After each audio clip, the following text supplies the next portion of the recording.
ആധാരങ്ങൾ മറ്റും ചമയ്ക്കുന്നതിന് വേണ്ടി വാങ്ങിയതും എന്നാൽ അപ്രതീക്ഷിതമായ എന്തെങ്കിലും കാരണം മൂലം പ്രസ്തുത ആധാരം ചമയ്ക്കാൻ കഴിയാത്ത അവസരങ്ങളിൽ ഉപയോഗശൂന്യമായി പോകുന്നതുമായ മുദ്രപത്രങ്ങൾ സർക്കാരിലേക്ക് തിരികെ നൽകി തുക തിരികെ ലഭ്യമാക്കുന്ന നടപടിയെക്കുറിച്ച് പലർക്കും അറിവുള്ളതല്ല.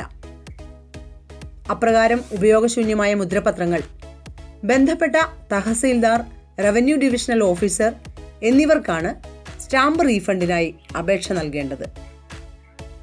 1,00,000 രൂപ വരെ വിലയുള്ള മുദ്രപത്രങ്ങൾ അതത് താലൂക്ക് ഓഫീസ് മുഖേനയും 1,00,000 മുകളിലുള്ള മുദ്രപത്രങ്ങൾ ബന്ധപ്പെട്ട റവന്യൂ ഡിവിഷണൽ ഓഫീസ് മുഖേനയും റീഫണ്ട് ചെയ്ത് കിട്ടുന്നതാണ്.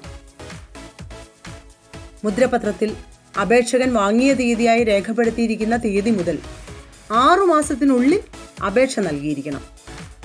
മുദ്രപത്രത്തിന്റെ വിലയുടെ 6% കിഴിച്ചുള്ള തുകയാണ് മടക്കി നൽകുക.